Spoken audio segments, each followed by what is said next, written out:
వాళ్ళందరూ కూడా చాలా దర్దాపు ఇప్పుడు కాల్ చేసినా కూడా సుమారుగా 1400-1500 కాల్స్ ఉంటాయి.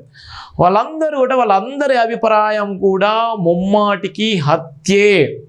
ఎవరైతే ఆ పాలకొల్లు విలేజ్ ఏదైతే ప్రవీణ్ కుమార్ గారు చనిపోయినటువంటి రాజమండ్రి దగ్గర చనిపోయినటువంటి సందర్భం ఉందో ఆ చనిపోయినటువంటి సందర్భంలో కూడా అక్కడైతే 50 మీటర్స్ దూరంలో ఉన్నటువంటి విహార్ అనేటువంటి పెట్రోల్ బంక్ ఉంది. ఆ పెట్రోల్ బంక్లో కూడా స్పష్టంగా కనబడుతుంది.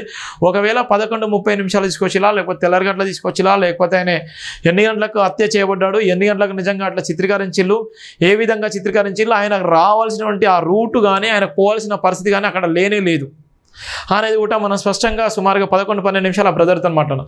ఇప్పుడు మా క్రైమ్ బ్యూరో గారు కూడా చెప్పారు. ఎంత స్పష్టంగా చెప్తున్నా అంటే ఇన్వెస్టిగేషన్ ఒక ప్రక్కన నారా లోకేష్ గారు ట్వీట్ చేసింది యాక్సిడెంట్ చనిపోయినటువంటి ప్రవీణ్ పౌడాల గారికి ఆయన అని ఆ కుటుంబానికి సానుభూతి. తర్వాత ఆయన మళ్ళీ డిలీట్ చేసిండు, ఆ ట్వీట్ చేసిన డిలీట్ చేసిండు. దీని మీద రాష్ట్ర ప్రభుత్వం నిన్ననే